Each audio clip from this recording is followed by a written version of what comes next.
Looking at CMG SKX NKE and Tesla heading into Friday, January 6th. So CMG bulls showed up in a big way today on some big volume. And time again, we see an inverse correlation between CMG and the S&P 500. And it's not directly inverse, meaning if one's going up, the other's going down.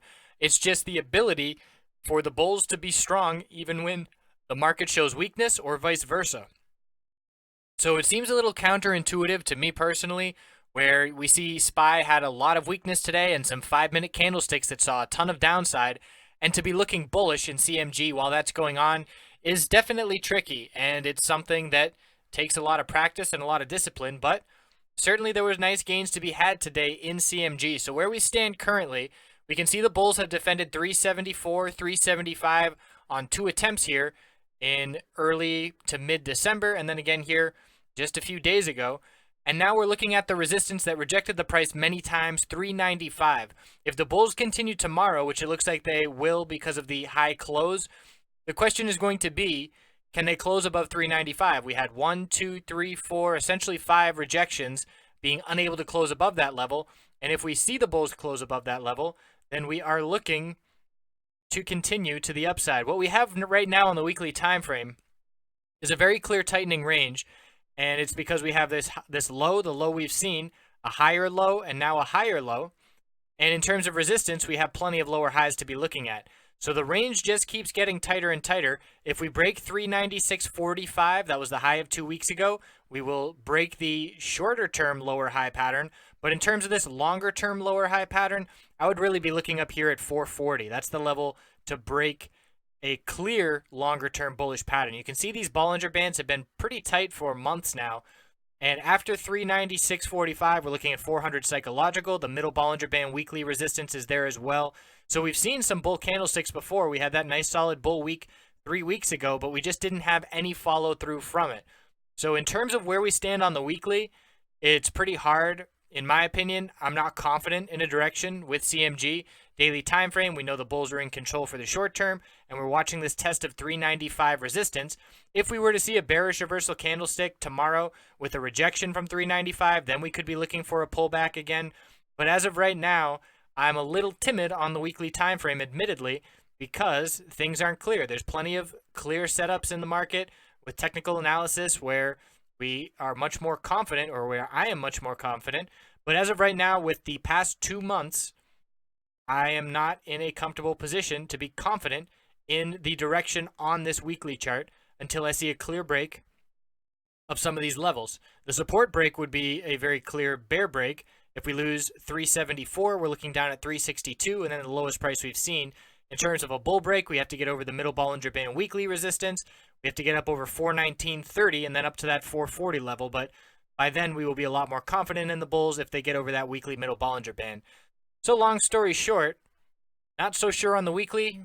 Daily, bulls in full control over the past 2 days, and we're looking at 395 resistance and 396.45, the highest price we've seen in a month. NKE, bulls bought the dip today and closed up near the high of the day, and we remained in breakout mode by closing above the upper Bollinger Band of 53.01.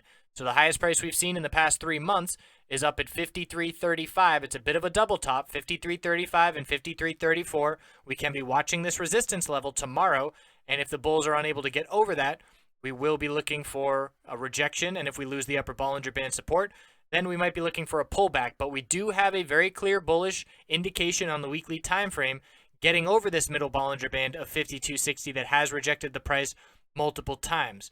So that is significant in the sense that we don't have a ton of price resistance. If we get over 53.35, the next resistance that I'm looking at is previous support, now resistance, 53.93. So there is some upside potential here if the bulls can get over this middle Bollinger Band, which it looks like they will, pending a collapse tomorrow. It wouldn't take a collapse. It would take a pretty bearish day to lose that level. But it does look like we could see some short-term bullish action. That being said, the trend is very clearly favoring the bears with these lower highs, and we could see a move all the way up to $57, $58, and it would still be a lower high, longer term pattern. So we're going to keep that in mind, but as of right now, weekly, short term, looking out for the next month is favoring the bulls depending on that close tomorrow. SKX, A bearish day today. Bulls bought the dip here as well. And again, we're seeing a lot of these candlesticks very similar because the SPY, the S&P 500 bulls bought the dip as well. So we closed up near the high of the day. A new support is established at 24.68. Our resistance is the high we've seen on this bounce attempt at 25.67. And we are watching. We do still have this gap down here at 23.09. So if we see weakness and are confident that we're heading back to the downside, it will be a nice bearish entry because we do have that target.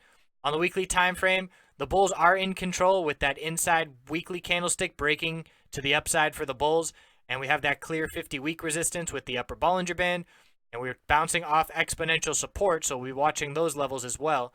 But it's all about the support being established right now in the lower $24 range, and in terms of resistance, this 200-day moving average keeps dropping, and we're back to having that middle Bollinger Band as resistance as well.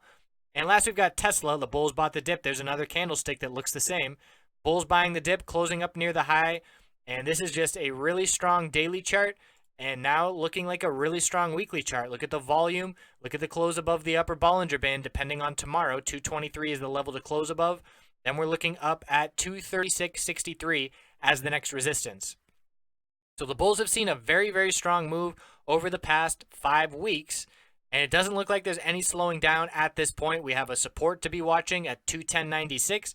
Any consolidation, as long as it forms a higher low above 210.96, the bulls maintain control.